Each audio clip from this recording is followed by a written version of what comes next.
안녕하세요. 커피앤톡입니다. 오늘도 저희 가게에 와주셔서 감사드리며 이야기를 시작하겠습니다. 안녕하세요. 저는 매일 24시간이 모자랄 만큼 열심히 살고 있는 한 아이의 엄마입니다. 결혼 생활도 그렇지만 저런 사람이 결혼 후 임신 전과 후로 나눠볼 때 참 많이 변해 있더군요. 저뿐 아니라 대부분의 엄마들이 이런 변화를 느끼실 것이라 생각합니다. 임신 전에는 결혼을 해도 자기 중심적인 면이 많았지만 임신을 하고 출산을 경험하면서 아이 중심적인 사람으로 변해 있었죠. 제 생각과 판단이 전부 아이를 고려하지 않으면 명확하게 결정되지 않는다고 말씀드릴 수 있을 것 같습니다. 어쩌면 결국 이혼을 선택한 이유도 제게만 중요한 것이 아니라 저와 아이를 위한 선택이었던 것 같습니다. 남자친구를 만나 연애할 때 몇 번 결혼에 대해 이야기한 적이 있었는데 그때 대화가 정말 잘 통했습니다. 그때는 이 남자라면 적어도 다른 부부들보다는 더 적은 싸움을 하지 않을 것 같구나, 아이를 키울 때도 교육 관련 문제로 논쟁할 일이 별로 없겠구나 라는 생각이 들어 결혼을 결정했습니다. 그러나 결혼은 현실이었고 남편은 연애할 때의 모습과 결혼 후의 모습이 전혀 다른 사람이었음을 깨달았습니다. 하지만 아이가 태어나기 전까지는 각자의 삶에 집중하며 지내왔습니다. 크게 하고 싶지 않은 생각이 많아서 다툼이 적은 편이었습니다. 일반적으로 5년까지가 신혼부부로 말합니다. 그러나 저의 신혼기간은 단 1년 반밖에 되지 않았습니다. 연애도 길지 않았는데 그 기간이 지나니 남편이 때로는 원수처럼 느껴졌습니다. 신혼 때 다투는 것도 많다는 말을 들어서 참아왔습니다. 그래서 결혼 4년 만에 아이를 낳았을 때 어려움이 극에 달해 이혼을 선택하게 되었습니다.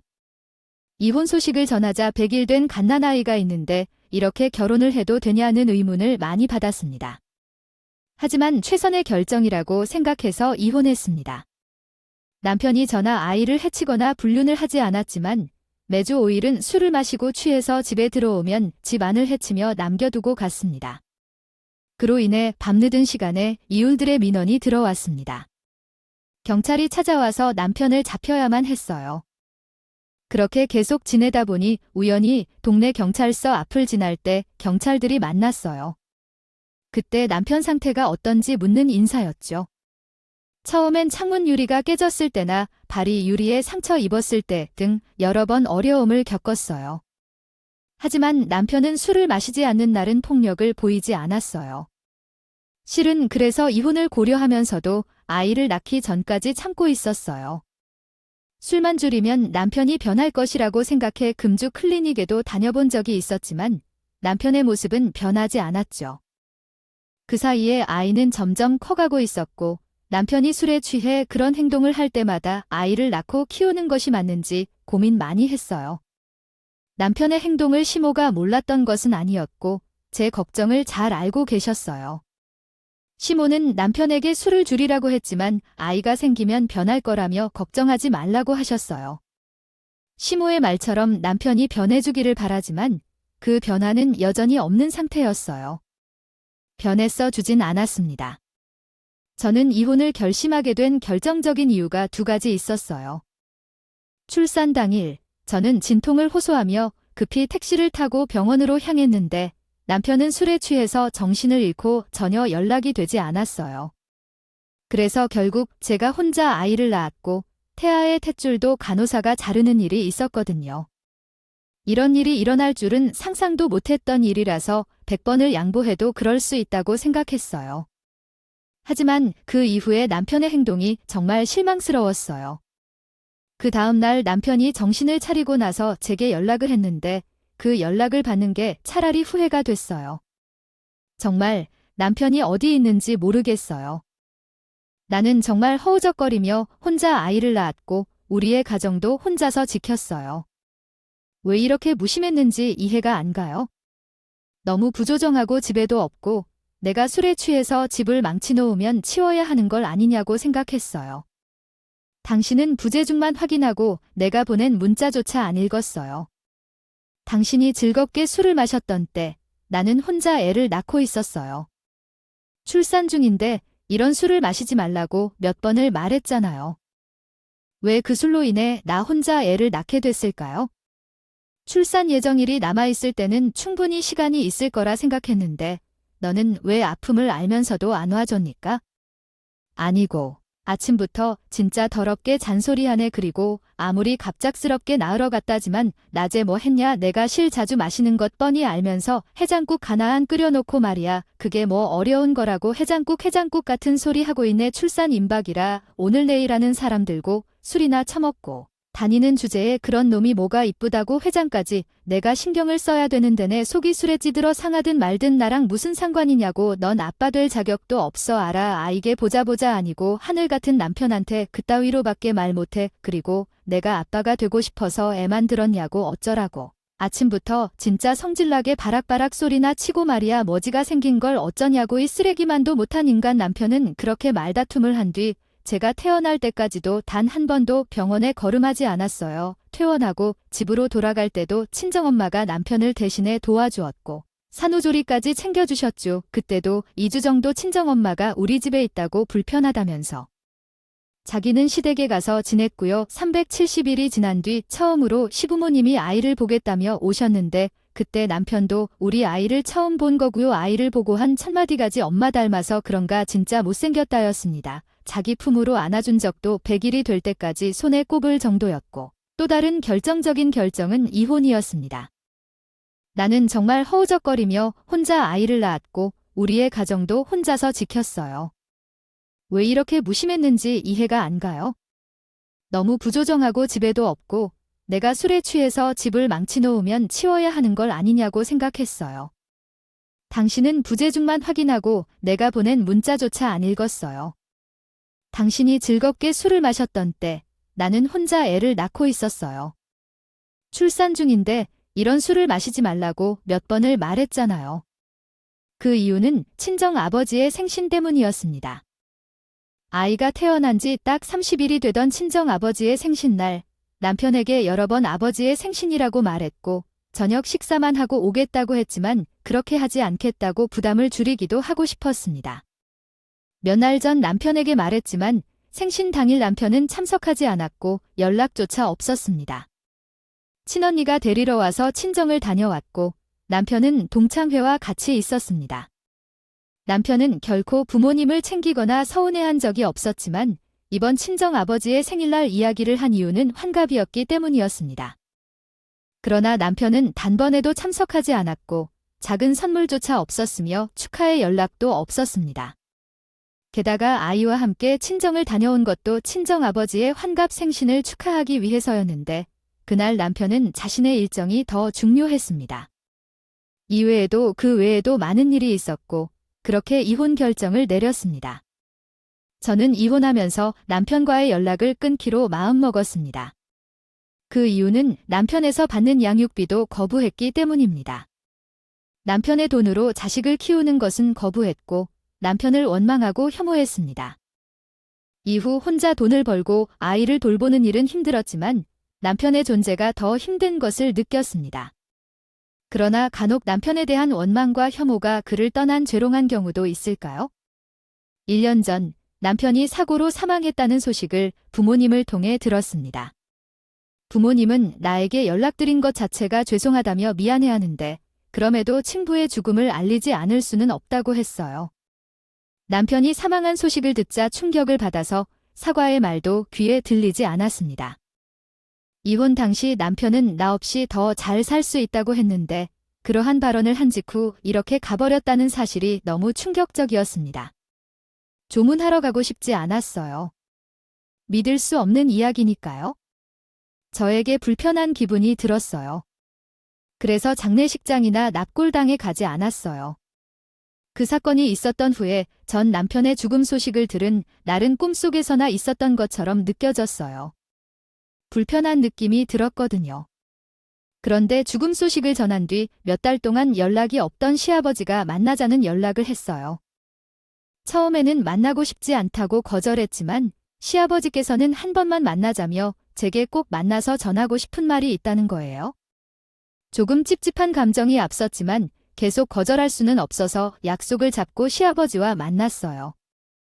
그런데 만나서 하시는 말씀이 자기 아들이 많이 잘못을 저질러서 그런 일을 당한 것 같다며 이제라도 저한테 죄값을 갚아야겠다고 하시는 거예요. 아이가 다 커질 때까지만 남편을 대신으로 아이의 양육비를 주고 싶다고 하시는 거예요.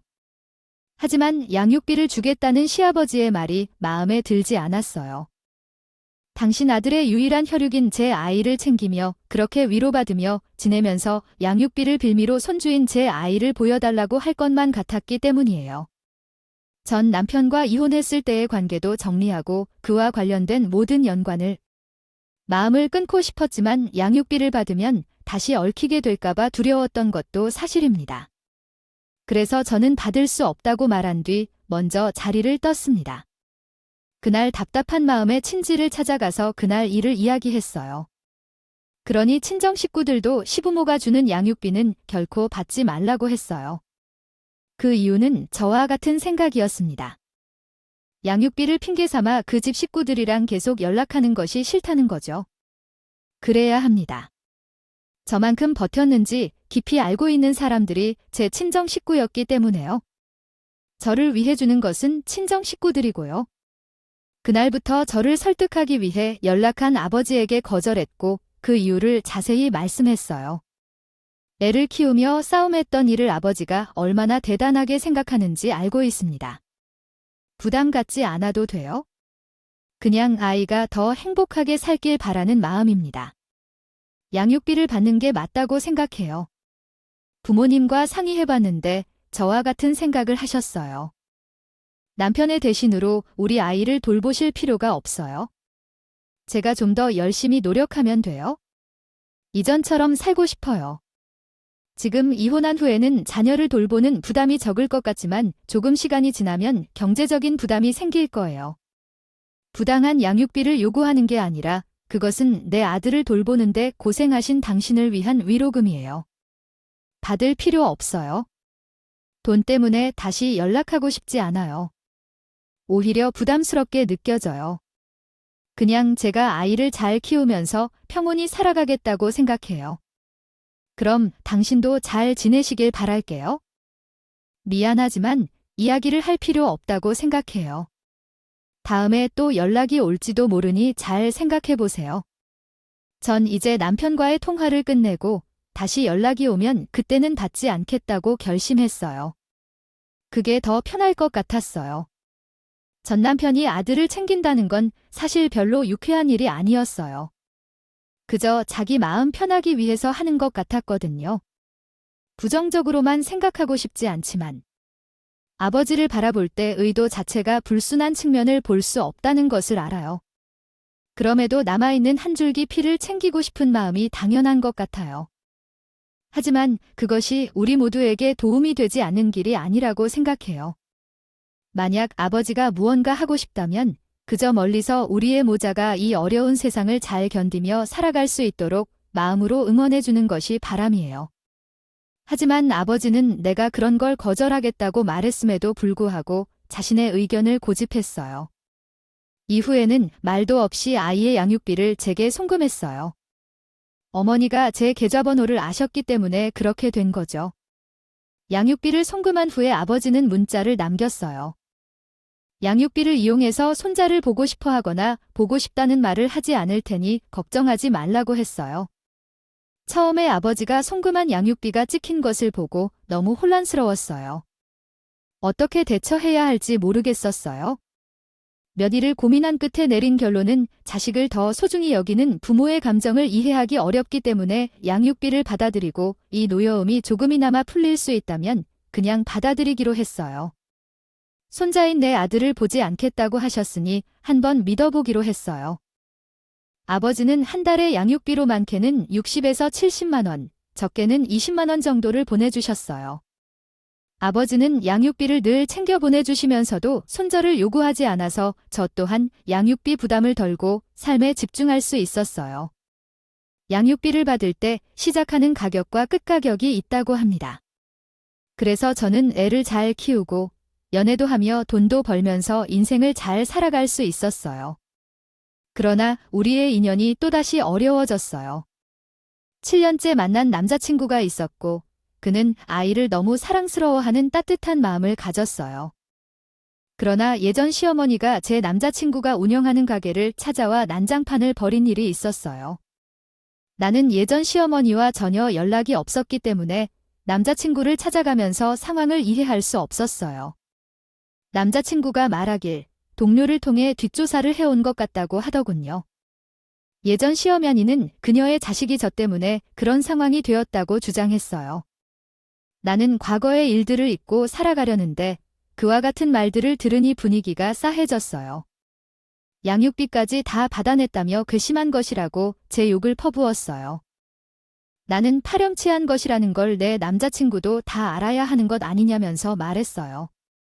그러면서 이전 시아버지는 내 꼬드김에 어쩔 수 없이 10년 동안 우리 아들의 양육비를 줬다는 식으로 말을 했다는 거예요. 나는 이 이야기를 듣고 말도 안 되는 소리라고 언성을 높이며 다 거짓말이고 오해라고 말했어요. 나의 남자친구는 내 앞에서는 티를 안 냈지만 굉장히 실망한 듯한 눈빛이었어요. 나는 이런 오명과 비난을 참을 수 없어서 다음 날 바로 이전 시부모를 찾아가 나저 물어봤습니다. 그러나 알고 보니 여태 시아버지가 시어머니 몰래 나에게 양육비를 챙겨준 거였더라고요. 시아버지가 시어머니에게 말을 하지 않아 혼자 오해하고 내 남자친구에게까지 찾아가 쓸데없는 소리를 해댄 거였어요. 나는 너무 열받아서 이전 시부모님에게 고함을 질러버렸어요. 벌써 나와 당신 아들과 이혼한 지 10년이 다 되어가요. 거기다 그 사람은 세상을 떠난 나 세상 사람이잖아요. 그런데 도대체 왜 당신들은 내 인생에서 빠져주지 않은 거예요?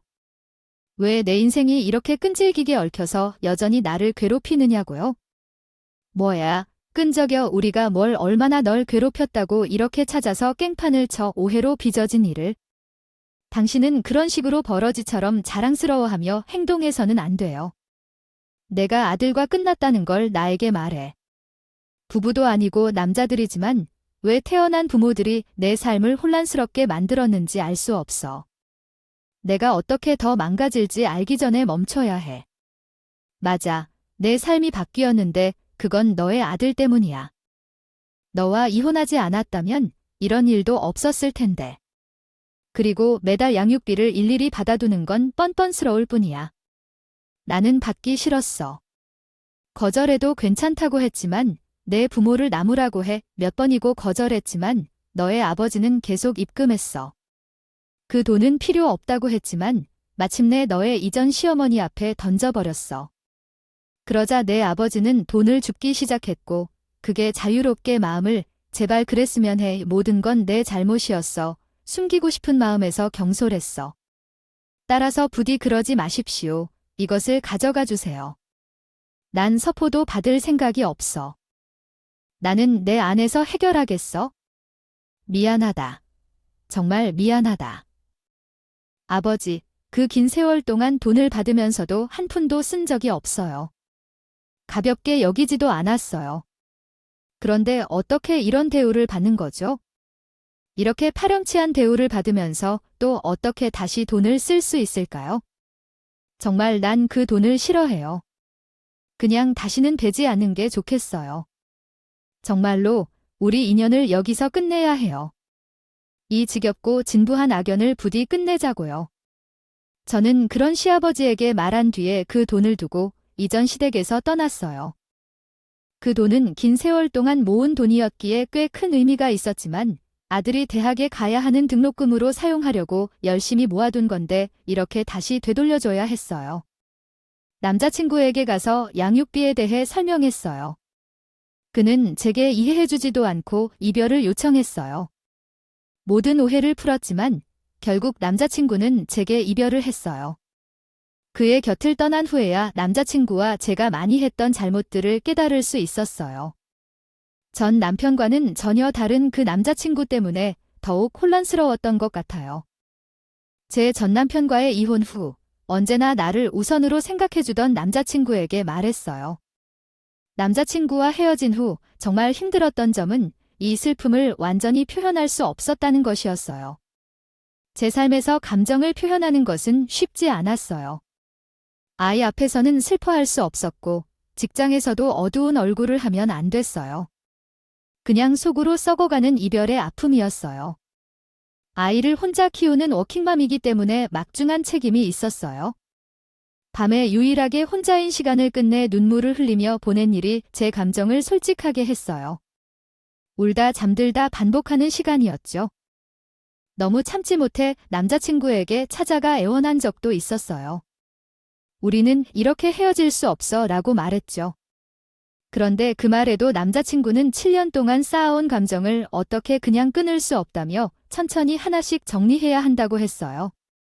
눈물로 말해도 저를 이해해줘 달라고 했죠. 하지만 남자친구는 아이가 쟤를 기다리기 때문에 돌아가라고 말했어요. 그 순간이 그의 마지막이었어요. 눈물이 무당이 된 나에게 손길 부족한 예쁘게 포장된 상자를 건네줬어요. 우리 아이와도 못한 이별의 인사를 바르게 나누지 못했다고, 내내 마음에 걸렸다고 말했다. 이런 남자를 어떻게 훌훌 털고 다시 그가 없는 삶을 살아갈 수 있겠어요. 이별의 아픔이 이렇게 가슴을 베는 고통을 남길 줄 몰랐어요. 그때 처음으로 알게 되었습니다.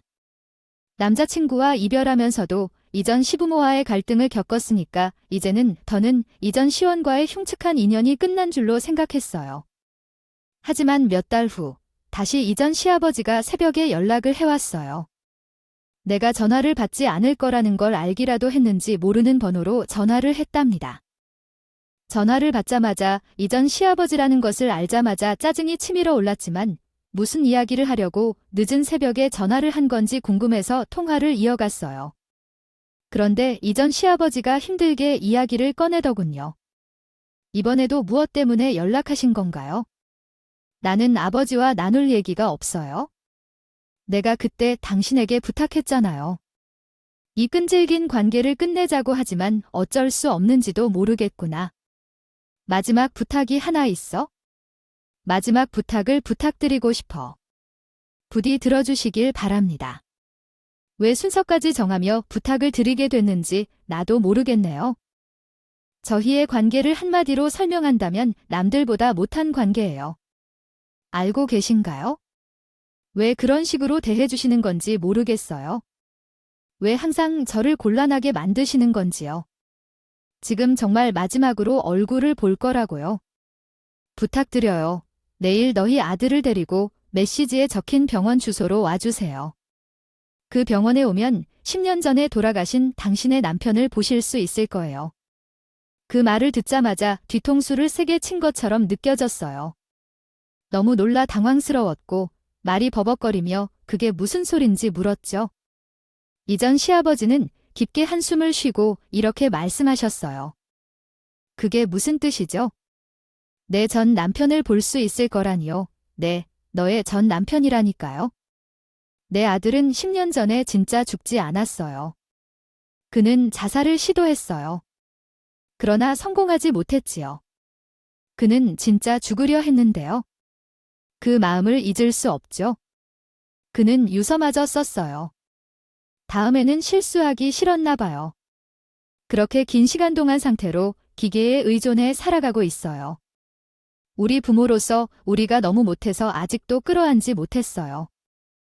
이제는 정말 보내줘야겠지. 이기적이라는 것도 알아야지만 내 아들이 떠나는 마지막 길에 혹여 후회가 남을까 봐 이렇게 또 부탁하게 되는구나. 너와 내 아들을 딱 한 번만, 정말 딱 한 번만 보여주고 싶어. 미안하다. 너무 미안하구나. 이전 시아버지의 말로는 생을 끊으려고 했을 때 남겨놓은 유서 때문에 제게 미련하게 연락하게 되었던 거라고 하더군요. 목숨을 끊으려다 실패해 코마 상태에 빠져 여태 인공호흡기를 달아놓고 살려둔 거였다고요. 전 남편의 유서에는 본인이 가지고 있는 전 재산을 저와 제 아들에게 주라고 적혀 있었다고 해요. 그런데 그 유서를 같이 보게 된 이전 시어머니가 시아버지에게 본인 아들의 전 재산을 저에게 주지 말라고 했다고요. 전 남편이 그런 극단적인 선택을 하게 된 이유가 다 저 때문이고 저 때문에 전 남편이 결국 세상을 등지게 되고 기계에 기대어 눈 한 번 뜨지 못하고 손가락도 하지 못하고 제 부모에게 불효를 저지르면서까지 세상을 떠나려고 했는데 뭐가 예쁘다고 그 돈을 저에게 주냐며 절대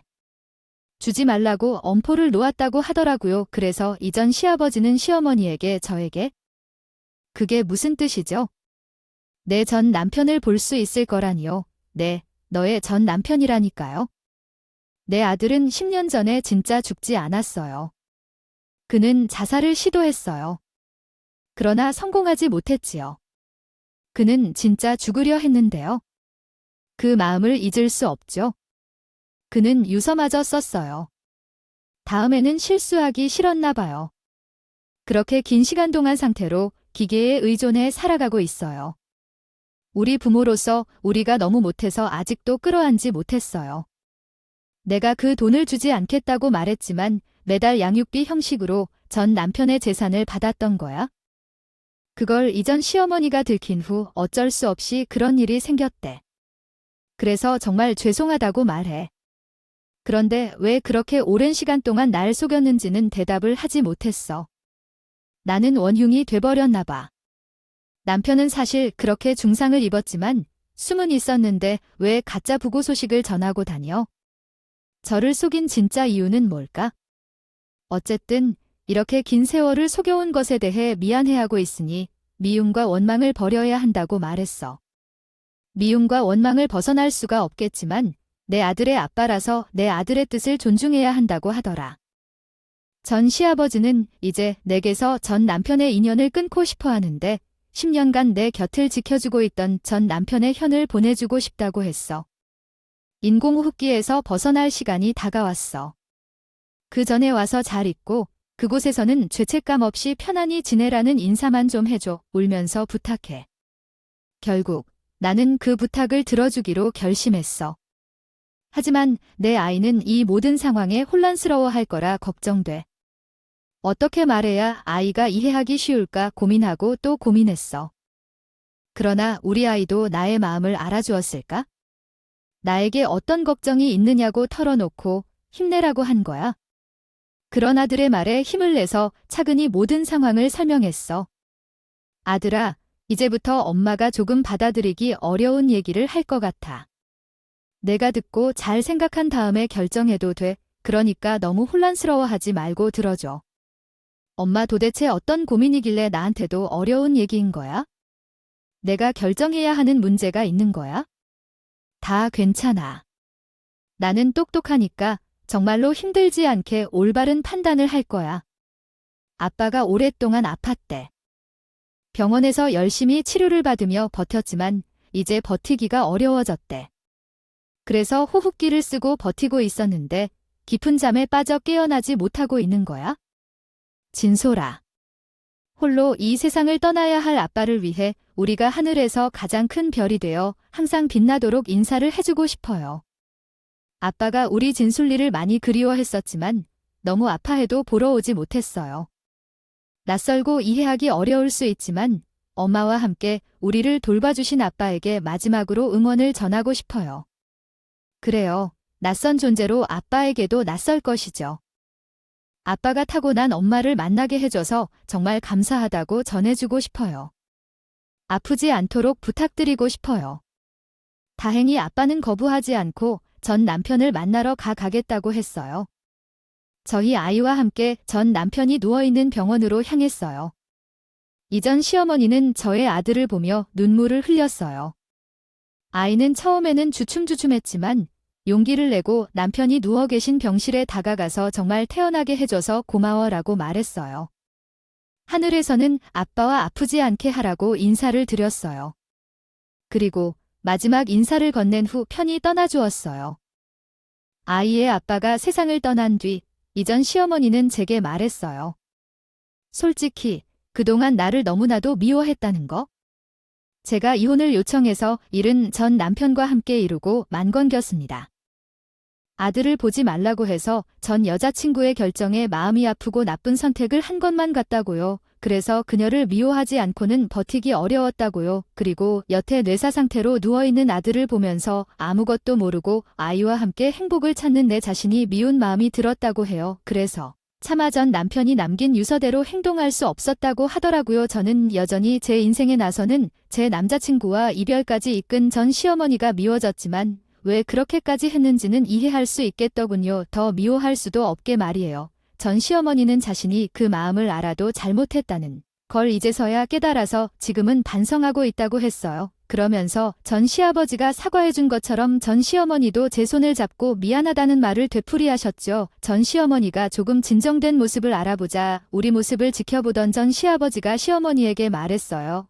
이제 그 통장 빨리 가져다 주자. 하루라도 빨리 주인을 찾아가야 하는데 너무 늦지 않길 바란다. 내가 고집을 부린 통에 이제야 준다니. 아들이 이혼하고 1년 동안 정말 깨달음을 얻었다고. 매일 일만 하고 살았어. 장난 아닌 일을 하고 돈을 번 것이 몰래 쌓여 있었겠지. 아들과 행복하길 바라는 마음이었을 거야. 부디 내 아들이 수비도 포어 트럭 5000 오타매티커. 아이의 아빠가 세상을 떠난 뒤 이전 시어머니는 제게 말했어요. 솔직히 그동안 나를 너무나도 미워했다는 거? 제가 이혼을 요청해서 일은 전 남편과 함께 이루고 만건겼습니다. 소원대로 우리 아들과 행복하게 살고 있었어요. 그 전에 시어머니가 나에게 전해준 통장에는 전 남편이 쓰지 않고 보관했던 재산이 모두 담겨 있었어요. 그 통장을 어떤 마음가짐으로 바꿨는지도 모르겠지만 눈물을 흘렸어요. 아들도 나를 보며 울음에 편해지는 모습이 나를 더욱 울게 만들었죠. 오랫동안 믿고 원망해왔던 전 남편에 대한 고마움을 느꼈어요. 아들은 내 편이 되어주고 있다는 사실을 깨닫게 되어 감사했어요. 통장을 내게 주신 이전 시어머니도 나를 보며 눈물을 흘리셨어요. 우리는 10년간의 깊은 꿈에 빠진 아빠와 길을 함께 했어요.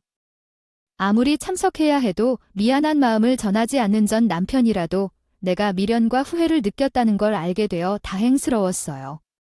전 남편이 하늘의 별이 된 지 벌써 2년이란 세월이 흘렀습니다. 이렇게 기억을 더듬어 전 남편과 관련된 이야기를 쓰게 될 줄은 몰랐어요. 오랜 세월이 흘렀어도 그 모든 것이 여전히 선명해서 놀라우면서도 안타깝네요. 전 남편의 장례를 마친 뒤에 저는 이전 시어머니께 부탁을 해서 전 남편의 사진을 몇 장 받았어요. 우리 아들에게 주려고요. 다행히 아들이 참 좋아해 주었죠. 궁금해했던 자신의 아빠가 이제야 언제쯤 떠올릴 수 있게 되었다면서요. 하지만 우리 아들은 전 남편의 이야기를 저에게 많이 꺼내지 않습니다. 제게 배려해주기 위한 것이라는 걸 알기에 저도 내색하지 않아요. 2년이 지나서 지금 저와 아들은 여느 때처럼 함께하는 삶을 살아가고 있어요. 저는 아들에게 그리고 아들은 저에게 서로 믿고 의지하면서 많은 것을 경험하면서 그렇게 함께 성장해 왔습니다. 비록 이후 새 사람을 만나는 것을 잘하지는 못하지만 저와 인연이 다한 사람이 있다면 그때는 마음의 문을 열 수 있겠죠. 전 남편의 재산은 여전히 그대로 남아 있어요. 나중에 우리 아들에게 꼭 필요한 그때 주려고 해요. 아들이 자라면서 필요한 곳에 쓰이는 것을 느끼겠지만 아들에게만큼은 가장 기억에 남는 의미 있는 돈이 되길 바라는 마음입니다. 그리고 이전 시부모님께서는 이후로 정말 연락하지 않았습니다. 저도 구태여 이전 시부모님께 연락을 드리진 않았고요. 돌고 돌아 이제야 그 긴 인연의 끝을 감합니다. 이제 이야기를 마무리 지어야겠습니다. 이전에 당신들 부모님께서는 당신들의 남은 삶을 응원하며 저의 앞으로의 인생을 열심히 살아가길 바라셨습니다. 이 힘들었던 시간들이 마침내 끝이 났지만 지옥과 같았던 경험을 견디며 우리는 더 가벼운 추억으로 기억될 것이라 믿습니다. 이상 여기까지입니다. 많은 시청자 여러분들께 감사드리며 지금껏 커피앤톡 글 시청해주셔서 감사합니다. 이번 이야기도 끝까지 함께 해주셔서 감사드리고 다음 영상에서 또 만나겠습니다.